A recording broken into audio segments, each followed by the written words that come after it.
This is the Sixth Man Show, an Orlando Magic podcast, with your hosts, Luke Sylvia and Jonathan Osborne, covering all things Magic basketball. By fans, for fans. Go Magic!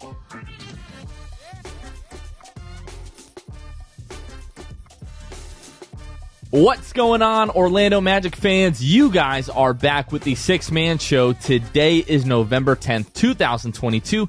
Jonathan Osborne here. As always, I'm joined by my co-host, Luke Sylvia. Luke, what's going on, bro? I'm great. I'm splendid, some would say.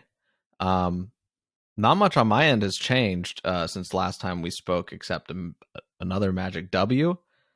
Are we getting a little bit more used to these wins now? What, 2-2 so far in the homestand? I feel good. So 3-9 now. I wouldn't say that I'm used to winning yet, but it's starting to feel like we are like just small wins, starting to stack momentum. Like we're getting closer. We talked on the last episode. I didn't feel ready to say that we were getting ready to turn like the proverbial corner, but it feels like we might be coming up to the corner. We may be starting to peek around it to see if we're ready to turn the corner. And as guys start to come back and the team gets a little bit healthier, I'm sure I will start to be a little bit more confident about this team's ability to turn the corner. Not totally, like they're not going to become contenders overnight, or I don't expect any time this season, but at least to the point where the Magic can start playing like 500 basketball on a normal basis. That would be great with me. I don't know about you. Yeah. 500 basketball would be awesome. I mean, it is a little it's very deflating. Like when we have 2 wins and we win a game, right? Like tonight, and we're like, want to be amped up about it. And don't get me wrong, I'm very happy to get a win where we can get it. But at the same time, it's like I still look and we're 3-9. Like it's like, man, we got a lot of these type of nights to go before we're like actually very confident. I think what was it like recently? We were like a game and a half back from a play-in spot or something.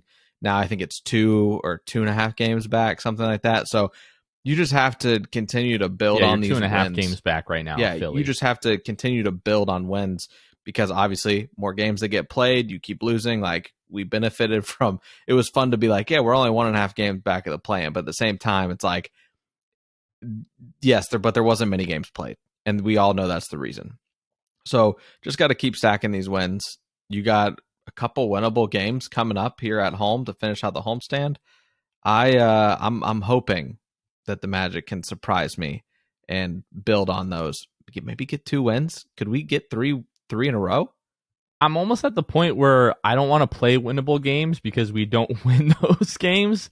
And then it's like the games where you're like, especially, we're recording this Wednesday night, especially like tonight's game against the Dallas Mavericks. You go into it with no Paolo Banchero, and you're like, well, this is probably going to be a loss, and then you're pleasantly surprised with a win. It's almost to the point where I'm like, hey, let's play the games that we're supposed to lose.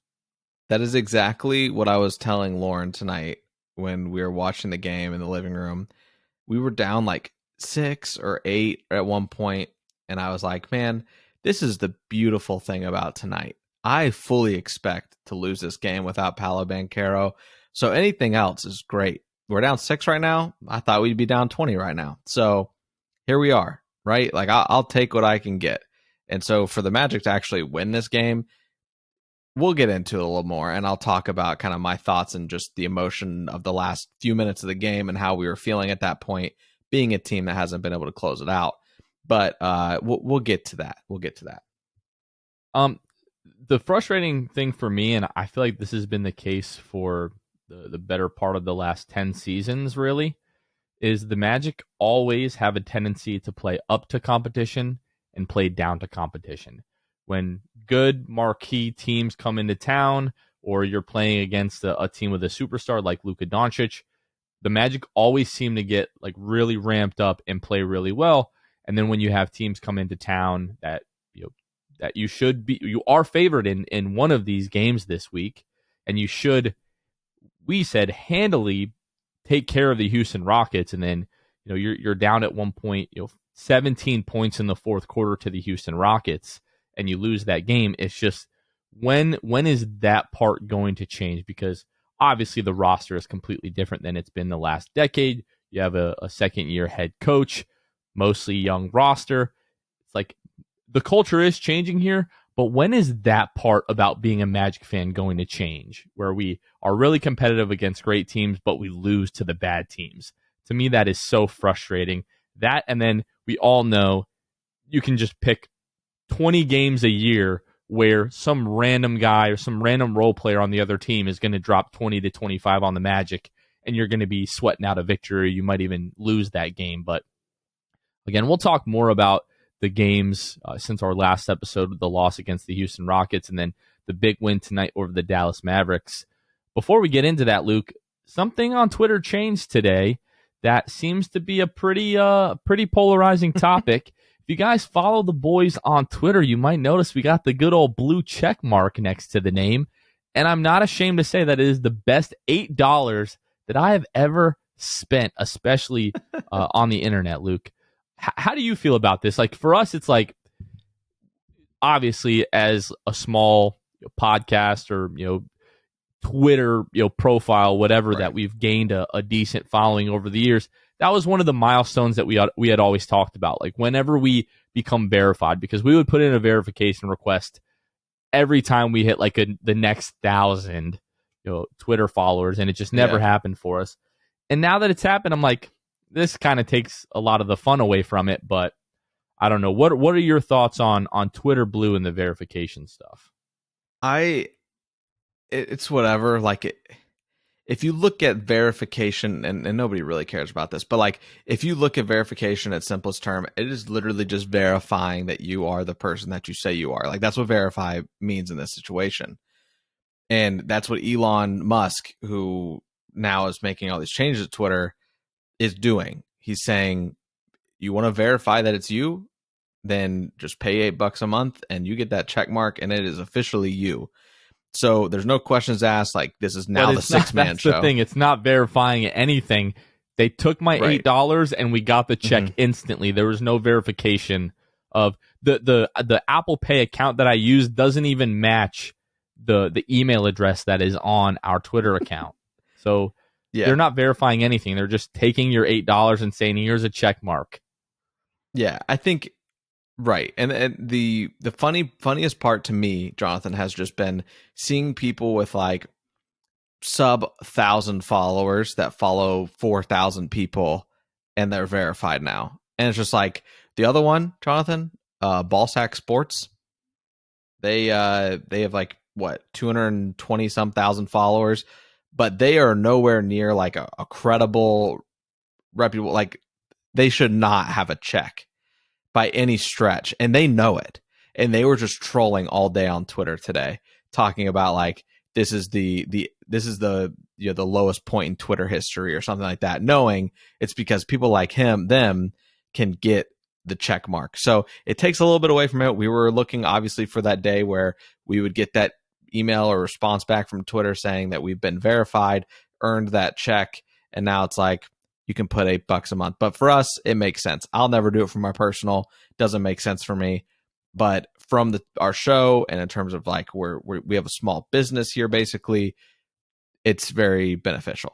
Yeah, the whole thing about verification is just like, it puts you to the top of, people in terms of like mentions, and, you can send sometimes direct messages to other people who are verified if their DMs are open, and then, your DMs kind of go to the top of the list there, which is beneficial. But if everybody is now verified, like we said, it kind of loses its luster. But just found that pretty interesting. That was a funny thing that happened on Twitter today. For those of you that came out to our first watch party at the beginning of the year at Elixir, we are partnering with the Magic and Michelob Ultra again for another watch party. This next one is coming up on November 18th. It's going to be at Ollie's Public House in Orlando. That's 3400 Edgewater Drive in Orlando, Florida. That game starts at 8 o'clock, so the watch party is going to start at 7:30. They're going to have $4.50 Michelob Ultra specials. I believe it's $15 buckets as well. It's going to be a great time. The last one was a lot of fun. Trust me, if you guys were not there, you definitely don't want to miss this one. Luke and I will both be at this one, so it's going to be a lot of fun.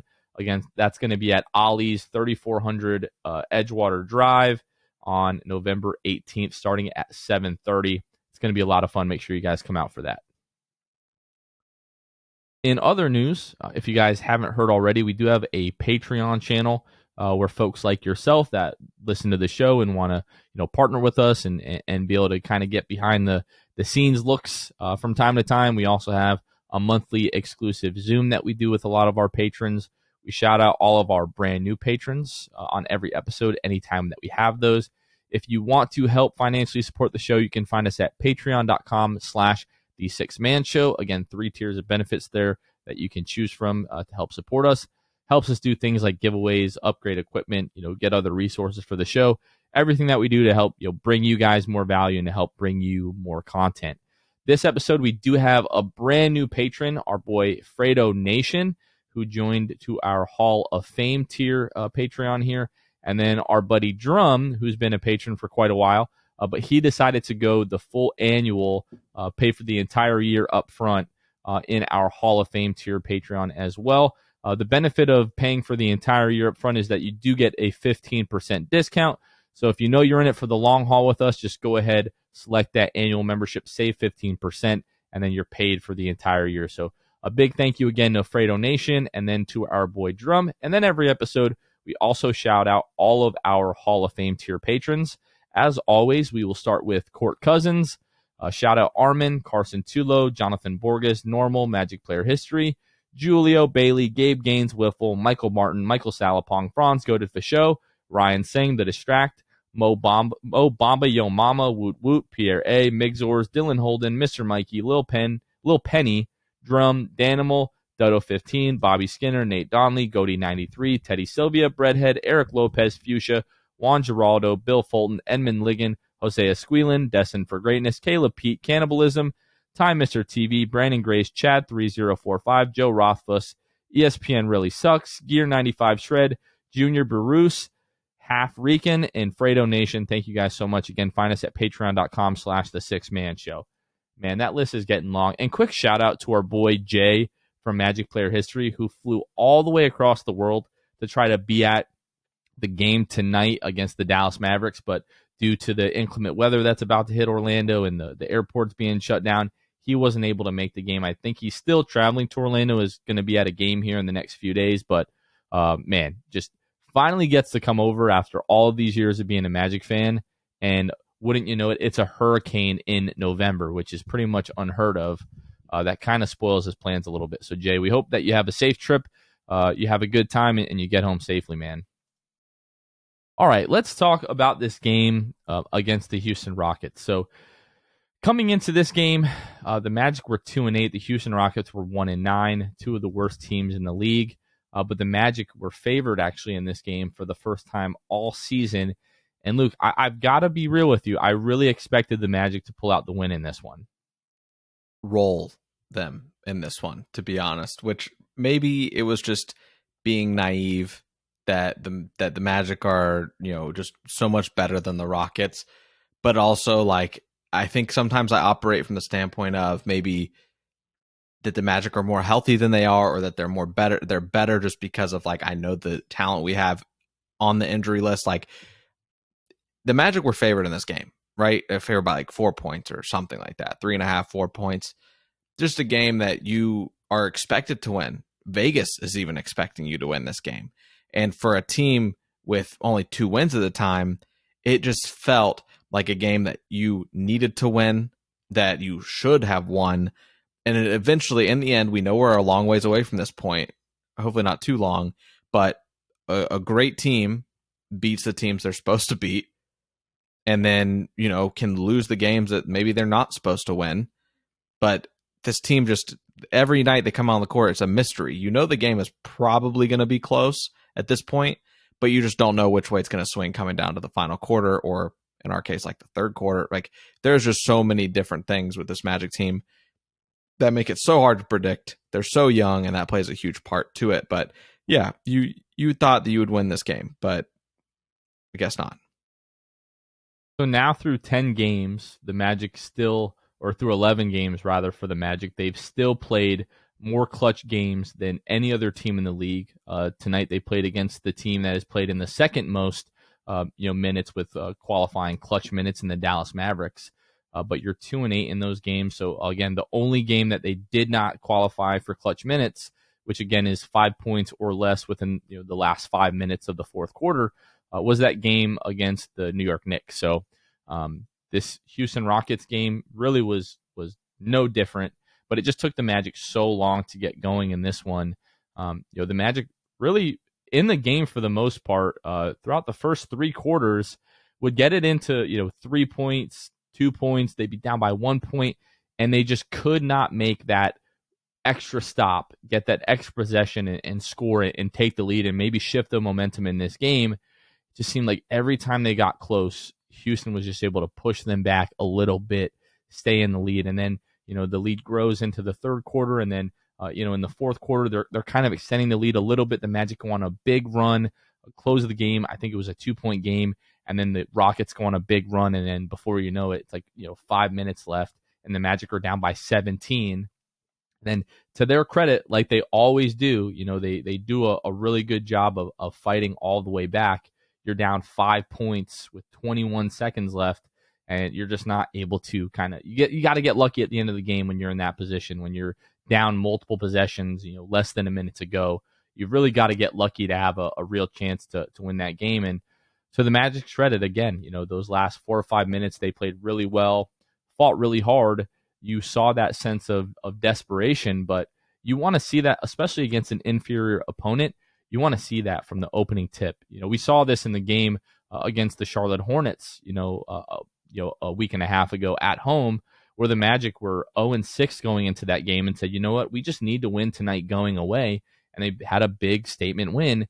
And this Houston Rockets game really should have been the same, but it just wasn't. And again, we saw the Magic play that zone, which is just making Magic fans crazy at this point, because Houston really took advantage of it, shot the ball really well from behind the arc, 48 threes. They made 24 of them, good for 50%. They shoot 52% for the entire game. Magic lose 134-127 in a game where the Magic shoot the ball well as well. They shoot 54.9% from the floor, so overall better than Houston, and they shoot 12 of 25 from the three-point line. So just super frustrating when you have that good of an offensive game, but you just can't put multiple stops together on the other end to lead your team to a W. Paolo Banchero, the rookie, was sensational again. 30 points, 8 of 16 from the floor, 2 of 4 from the three-point line, 12 of 14 at the charity stripe, added 6 rebounds, 4 assists, 2 steals. The kid is just incredible, but it's really frustrating to have that kind of effort and not get the result that you want and end up in another loss. Jonathan, we're going to play a trivia game, okay? So my trivia for you is, it's not really trivia. It is more of a do you remember? When I'm looking back at this Rockets game from a couple days ago, I said, this reminds me a lot of another Rockets team performance, and this one took place in 2016. This is when the Rockets set the record for the most three-pointers in one game. And the record at that point was 23, set by the 2013 Rockets and the 2009 Orlando Magic. The Rockets broke the record in 2016 with 24 three-pointers. The Rockets against the Magic the other night, 24 three-pointers. And it is as easy as to chalk it up to that. That is this game. That the Rockets tied the other night, tied for the 6th most made threes of all time in an NBA game. And now it is just crazy to see how often teams hit. We obviously know that the three-pointer is as wealthy as ever. It is and plentiful all the time. But according to StatMuse, the leader is now 29 three-pointers made, and that was by the Bucks in 2020. But yeah, you scroll down the list, the Rockets are on this list a lot. The Rockets are on this list so much. The 2020 season, 2019 season, like they're on this list like 6 times, and there's 30 teams listed. So, or 30 games listed, I should say. So, like I said, chalk it up to the three-point line, the Magic not running guys off of it, and just allowing them to hit it. Don't get me wrong. Eric Gordon was on that team in 2016 that set the record, and he had 7 that game. He had 5 against the Magic. At that point, like, Eric Gordon is an incredible shooter. It's well documented. So that's really my only true takeaway besides Paolo Banchero being Rookie of the Year. Well, I mean, of course, it's impressive, the amount of threes that they were able to hit. Eric Gordon for his career, 37%. So, just like above the league average a bit. I wouldn't quite say incredible, but you give a guy, he's just like, after the third three, he's just like dribbling into these rhythm pull up threes. Like, what are we doing?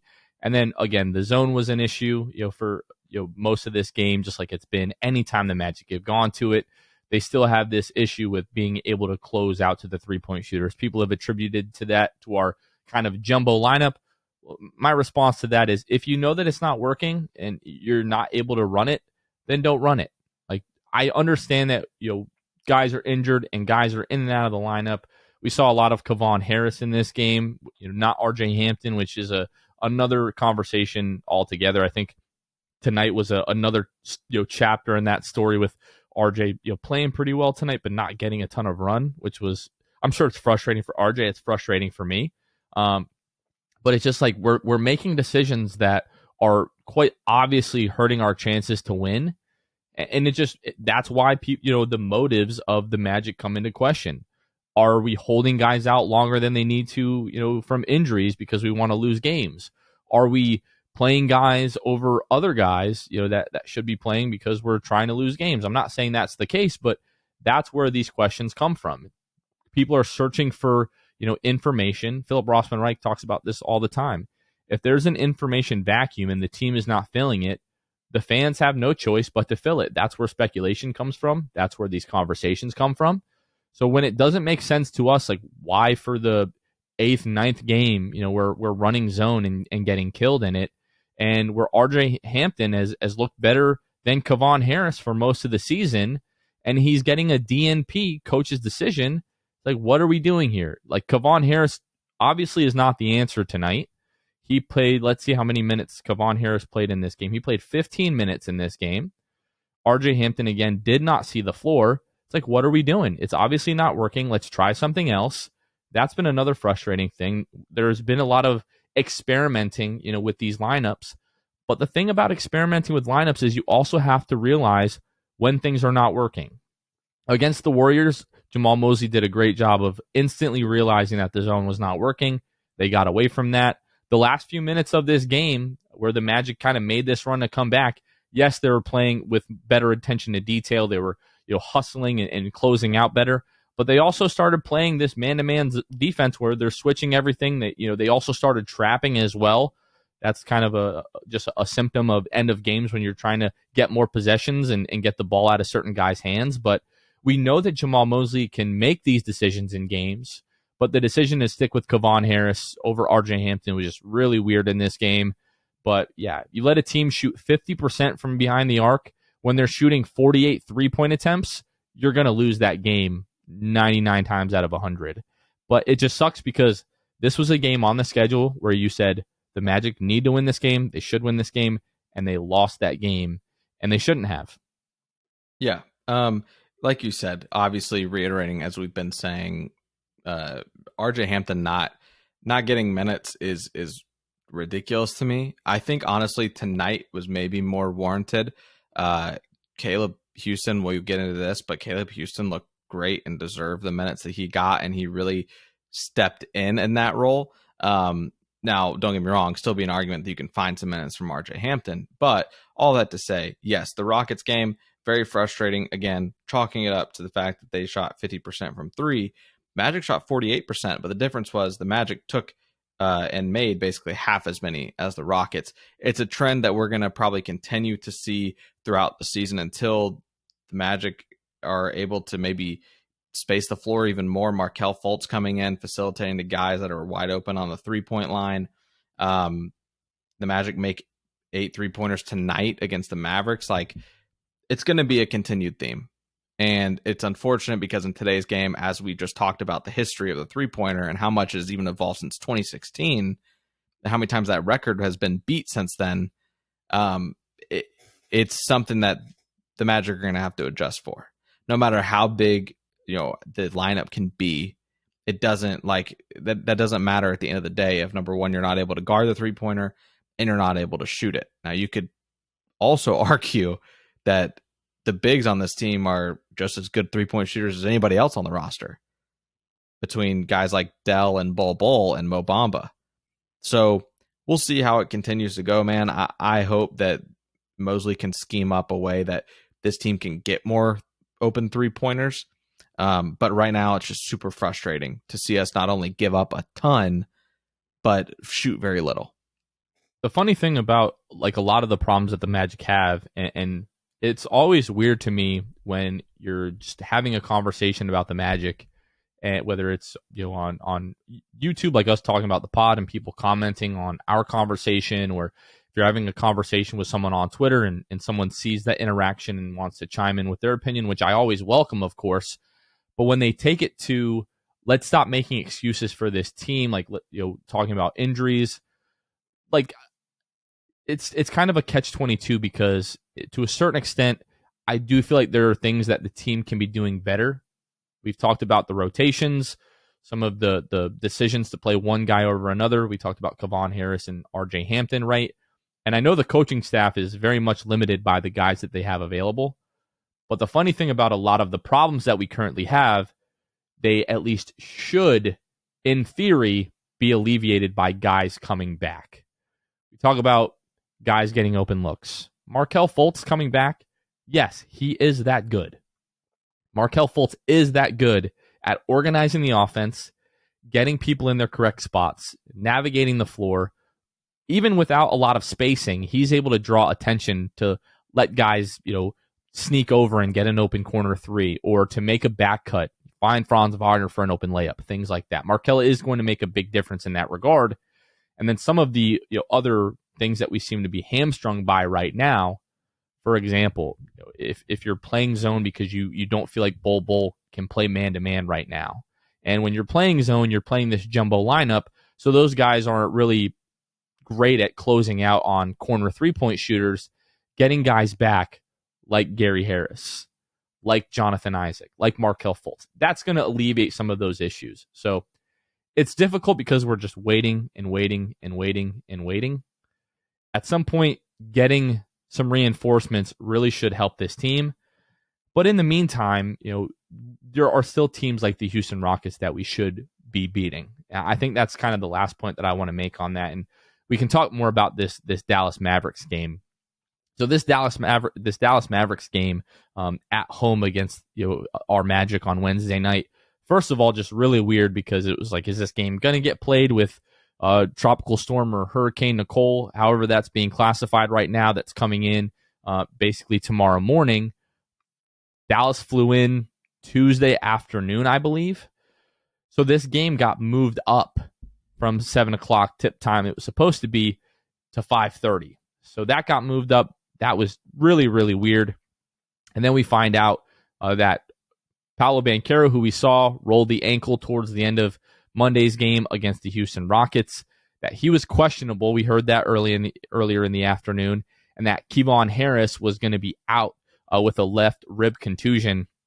And then I think about an hour and a half before tip-off, we find out that Paolo Banchero is going to be out, and that essentially he's day-to-day right now with that sprained ankle.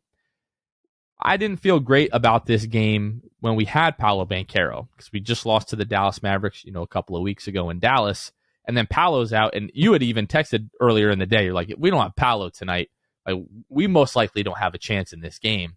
And I read that, and I didn't think twice about it because it made sense to me. So I didn't have a ton of expectations, coming into this game, and I got really nervous that first quarter. Because Dallas, they were knocking down their open threes to start this game, and they were getting a lot of the looks early on that Houston was getting. And we know that Dallas is a great offensive team. So I just thought to myself, let's not let Luka Doncic, Tim Hardaway Jr. and these other guys get it going like they did a couple of weeks ago for us. But credit to the Magic. Franz Wagner played really well tonight. Wendell Carter Jr. played really well tonight. Guys, off the bench, like you mentioned. Caleb Houston played really well. Mo Bamba played well. Chuma Okeke or OKK rather. I'm still getting used to that. I'm sorry, Chuma. He was inserted into that starting lineup. He played well tonight as well. And the Magic really just throughout the first 3.5 quarters did just enough to stay in this game. And then, guys, Chuma Okke's defense, I don't know when I'm going to get that right. Chuma Okke's defense, Franz Wagner's defense on Luka Doncic, and then Franz just making plays down the stretch offensively, and the Magic were able to win this game. It was super refreshing to see Franz Wagner play the way he played, not just during the game, but during crunch time of this game.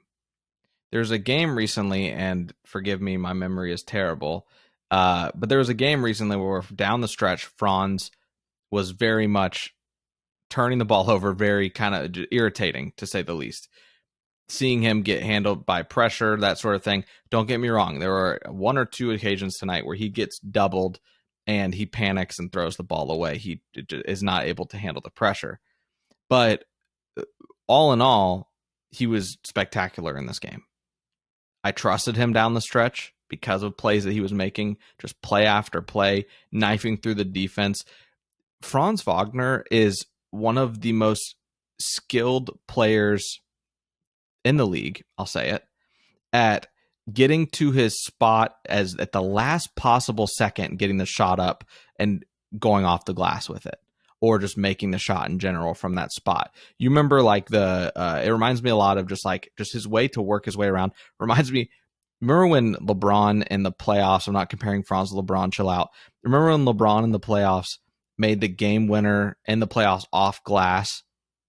Franz, I feel like, could do that anytime he wanted, and that was respected as an incredible shot by LeBron. Franz does that type of thing where, like I said, the last possible second, he flips it up when he has no more margin for error to even get the shot off for it to hit the backboard. He's incredible at that. So there's my rant about that part. But he did it so many times. He does it so many times throughout the season. And he also, in crunch time, hit the Dirk fadeaway that I was becoming annoyed with. So he redeemed himself tonight with the Dirk fadeaway. I think he's learning when and when not to use that shot. And I really think it's doing wonders for his productivity on the court. He has improved so much from the beginning of the season till now as the guy. Tonight was his chance with Paolo out. He is undoubtedly the guy tonight, and he got it done. It was really funny to me to see people tweeting about Franz tonight. So many people have been so excited about Paolo, but you've forgotten that Franz is also him. And to me, I was like, nope, I definitely did not forget what we saw last year, what we saw from him in Eurobasket this summer. But the most impressive thing for me with Franz, really the last handful of games here, is that, yes, we talked about it in the preseason. We talked about it the first, 6 or 7 games of the regular season, with the toll that he's been asked to carry offensively, bringing the ball up, initiating the offense. He just hadn't looked quite comfortable. And it seems like that part of the game is starting to slow down for him. I'm just so impressed. Obviously, this kid is, what is Franz? 21 years old at this point. Just how quickly, when this kid knows that he's not doing something well, how he's able to just focus and rapidly improve in that area. He was clearly frustrated the first few games of this season, and lately he's just seemed so much more comfortable organizing the offense. Over his last 5 games now, he's averaging 23 points, 5.6 assists per game. He's shooting 56.8% from the floor. He's just been incredible. I mean, those are pretty close to, the numbers that Paolo has been averaging, 23. I think Paolo's averaging just under 4 assists and somewhere around, 52% from the floor, if I'm not mistaken. Paolo right now, the last 5 games, Paolo's at 25 points per game. If I look at the entire season for Paolo, 23.5 points, 46%. So, I mean, the efficiency from Franz has just been that impressive the last handful of games.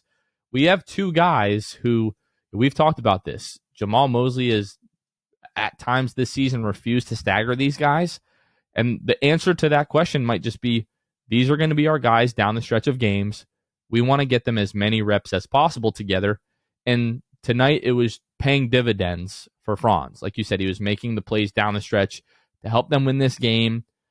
Now, what I will say is the Magic played with more defensive effort tonight, more attention to detail, killed Dallas on the glass, out-rebounded Dallas. Let's see, it was 25-45, so out-rebounded them by 20 tonight. But especially in that first half, Dallas was still getting a lot of the same looks that Houston was. For whatever reason tonight, I mean, Luka Doncic, 2 of 11 from the three-point line. They were 11 for 42, 26% from behind the arc. Sometimes it's just as simple as one team is hitting shots, the other team is not. But I still don't like the looks that opposing teams are getting against the Magic on a consistent basis. They need to fix that, or it is going to hurt them in the long run. That being said, tonight, they were not hitting shots. The Magic did everything that they needed to do to take advantage of that and get the win. You can't hold that against the Magic. They're a young team. They got a big win at home against a team that everybody expects to make a deep playoff run.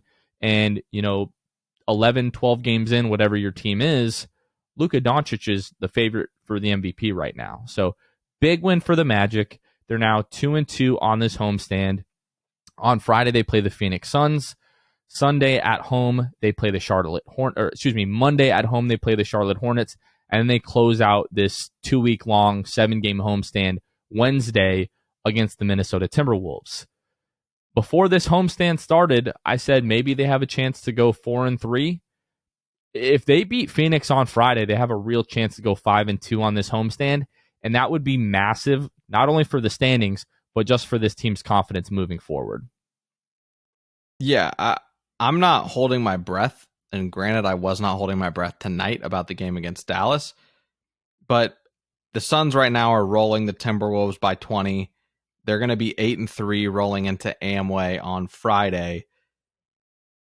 Maybe we catch them looking ahead to the Heat on Monday. But it is going to be a challenging game. But yes, to your point, absolutely. If the Magic can beat Phoenix, you are in prime position to close out the homestand on an incredibly high note, a note that the Magic need to end on, especially if we want to be in a good spot by the time we do get guys back. These are like you cannot let go of the rope. You have to win games that you shouldn't necessarily win, like you did against Dallas tonight, and you have to beat the teams that you are supposed to beat. So it will be interesting to see how it all rounds out at home. I can't believe the homestand is less than a week from being over. I feel like there's so many games and it's just over like that. But yeah, you hope that you can do that. If you beat Phoenix, the Hornets are 3-9 as well. I don't know if they played tonight. I'm sure they did. So this could be incorrect as of now, but they are 3-9 currently. So we will see what the Magic are able to do. You beat the Suns, you beat the Hornets, and you roll into the Timberwolves your last game of the homestand. You're putting yourself in a really great spot considering the hole that was dug for ourselves to start the year. So I've got a stat here for you, Luke, and I want to get your thoughts on this, see what you think about this. So right now, again, through 12 games, the Magic have played in through 11 games. They have played in 10 games. Again, we talked about this earlier in the podcast. 10 games that have qualified for clutch minutes. They're first in the league. The Phoenix Suns have played in 3 such games, and they are tied for the lowest in the league with 3 games. To quote one of my current favorite football players, Kayvon Thibodeau of the New York Football Giants, weeks ago, when the New York Giants played the Green Bay Packers in London, the Giants trailed the Packers for the majority of that game. After the game, after the Giants won that game, obviously, and there was a big game-winning drive by Daniel Jones in the fourth quarter of that game. Kayvon Thibodeau was asked, what they were trying to accomplish in that game, and what Kayvon said was, "We wanted to drag them out into deep waters and find out how well they could swim, and then we found out that they couldn't swim." Chances are, if we're just looking at statistical probability on this regular season so far, the chances are right now that this is going to be a close game for the Magic heading into the final 5 minutes of this game. The Magic this season have more experience in clutch games.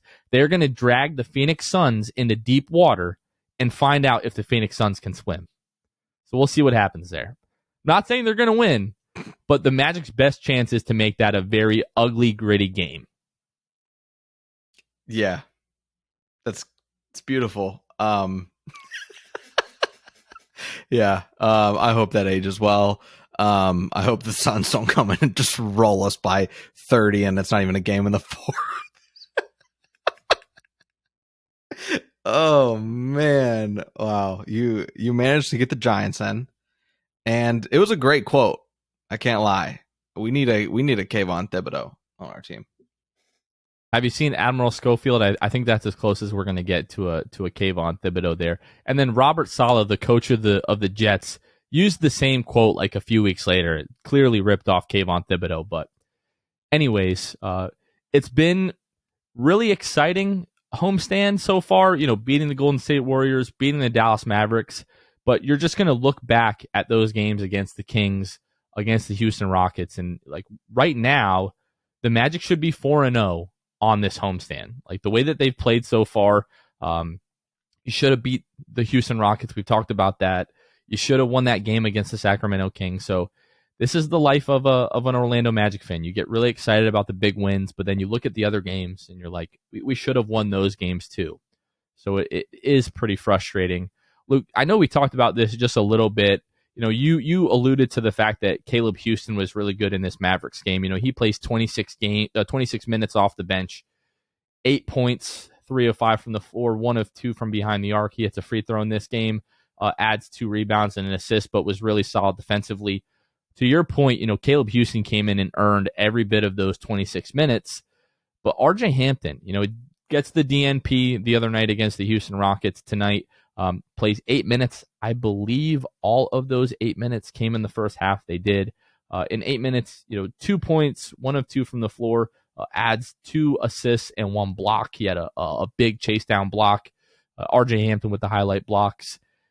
But RJ Hampton, in my opinion, has proven time and time again that he deserves to get these minutes as well. So I don't mean to take anything away from Caleb Houston, but it's frustrating as a fan because every time that RJ is on the floor, he's seemingly making a positive impact, even though that might not show up in his plus minus for this game. He was a -7, you know, in 8 minutes. But RJ seems to be one of those guys on the bench unit that every time they make their way onto the floor, they're making an impact on both ends of the floor. And I don't know what it is with RJ Hampton. I guess if we're speaking pragmatically, it makes more sense to play Caleb Houston rather, because, you know, he is signed for the next 4 years and they just invested in him with the draft pick and signing him to the contract. And as we know, the Magic did not pick up the final year of RJ Hampton's rookie contract. So I guess it kind of makes sense. But I feel for RJ Hampton. I wish he was on the floor because I feel like he could be helping this team win. But if I'm RJ Hampton, I'm super frustrated right now. I think RJ Hampton is gone by deadline. The writing's on the wall for him. The team has made their decisions. He had that weird, you know, that not necessarily weird, maybe weird to us, but maybe not weird to the company. But RJ Hampton departs from the agency. Magic don't pick up his option. He's not playing many minutes. Like, does this scream to you a guy that is going to be on the team past deadline? I think at this point, and if he is on this team past deadline and he's only playing 9 minutes, that's like 9 minutes a game here and there and getting DNPs, it is criminal to keep him on this roster. If he is as good and improved as much as I think that he has up to this point. I think compared to last year, the way I talk about RJ from last year to this year is worlds of difference. I think he's matured. He's improved. I don't know what the stats say, but he's improved around the rim to me. It used to be that he was just out of control last year, and I did not trust him even on a fast break. Tonight, his lone bucket came on a really tough contested shot, I believe in the paint. So it is just, it sucks to see that this is how it's going to play out for RJ Hampton. It just makes the most sense to me.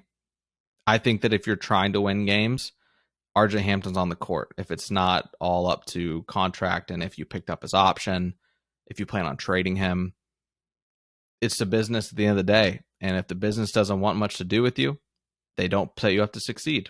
And that's what we're seeing right now. It's unfortunate, but it's kind of feels like it's just the likelihood by the time the trade deadline comes around. Reading what I'm reading right now is very frustrating to me. When I read this to you, I think you're going to be equally as frustrated. So you're talking about his finishing around the rim and whether or not he's improved in that area. I pulled up Cleaning the Glass right now, and I'm looking at RJ Hampton's shooting accuracy. So in terms of his effective field goal percentage, 65.3% effective field goal percentage, according to Cleaning the Glass, which ranks RJ 95th percentile amongst all guards. Finishing around the rim, now it's a small sample size, it's 6 attempts so far on the season. I don't know if this is accounting for tonight's game, but he is finishing around the rim at an 83% clip, which again is good for the 95th percentile amongst guards. He's shooting 50% on corner threes, 57% on non-corner threes. He's shooting 56% overall on all three-point attempts, which ranks him in the 100th percentile for all guards. Last year, he shot 49% at the rim, which was the 22nd percentile for all guards.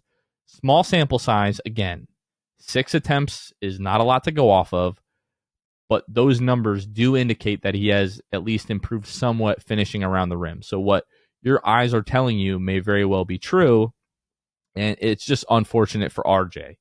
If he's traded by the deadline, I feel like I would be a little bit surprised. I haven't really thought about it all that much. But to me, if you haven't committed to him past this year, you don't seem like you're very committed to continuing his development right now. He's not getting a ton of minutes. The writing is on the wall that you don't have a long-term plan for RJ Hampton. So rather than letting him go this offseason for nothing, trade him and get anything that you can, whether that be a second-round pick. I think he's worth at least that. I think a team can look at the film, through, 11 games now, and take a look at RJ and say, this is a kid who deserves to be on a roster through 12 games now, should be able to look at RJ and say, this kid has got something. And there's a team out there that I think will find minutes for him and maybe even consider him a piece that they can build on, not build around, but see if there's something there and see if they can turn him into a rotational player. This time last year, I had questions on whether or not RJ Hampton was going to be an NBA player long-term in this league, but it seems like he's improved in the areas that he's needed to improve in, especially decision-making and ball handling. We know he's a solid defender. We know he's a good three-point shooter. RJ Hampton is an NBA player, and he is going to find a home somewhere, and he's going to be a solid rotation player as long as he finds the right situation, I think. Yeah, obviously, you touched on his shooting, like corner threes and specific spots on the court. He's not just shooting 50% or whatever it was from corner threes. He's shooting just 50% flat from three right now on 2 attempts a game in his limited minutes that he's getting. Don't get me wrong. As volume increases, your averages decrease. And that's what just like logic shows us. But that being said, I think RJ Hampton could be a 39-40% three-point shooter given the minutes. We'll see how it plays out, but I have a feeling that I already know how it plays out, and like I said, it sucks. But yeah, I don't know. It is a business. Yeah, I mean, I think if he's not getting minutes on this team at this point with all these guys out, he's definitely not going to be getting minutes when Markelle comes back, Gary Harris. So unfortunately for RJ, it seems like the writing is kind of on the wall. And if I'm him, I'm super frustrated about that. But it seems like he's going to be on another team at some point in the not too distant future, whether that be next season or later on in this season. But it just sucks for RJ Hampton. And again, I do feel like he could help this team play better than we currently are. I think he's just better than Kevon Harris. That's my opinion. But Luke, I think that is just about going to do it for us for this episode. Again, we talked about this at the beginning of the episode, but coming up on the 18th, November 18th, that is a Friday. starting at 7:30. We're going to be at Ollie's downtown Orlando. That is 3400 Edgewater Drive. Make sure you guys come out and hang out with us. There's going to be Michelob Ultra specials. It's going to be a great time. We had so much fun at the last watch party. Believe me, and take my word for it, if you don't ever listen to anything that I've said on this podcast, you do not want to miss this watch party because it's going to be a great time. So looking forward to that. But that is going to do it for us for this episode. For Luke Sylvia, this has been Jonathan Osborne. You guys are listening to The Sixth Man Show, and we will catch you guys next time. See ya. Thanks for listening to The Sixth Man Show. Be sure to subscribe on iTunes and Spotify to get new episodes downloaded directly to your phone. If you enjoyed the show, please take a minute to give us a 5-star rating and a review. It helps out the show a lot. Follow us on Twitter, Instagram, and Facebook at Sixth Man Show. We'll catch you guys next time. Go Magic!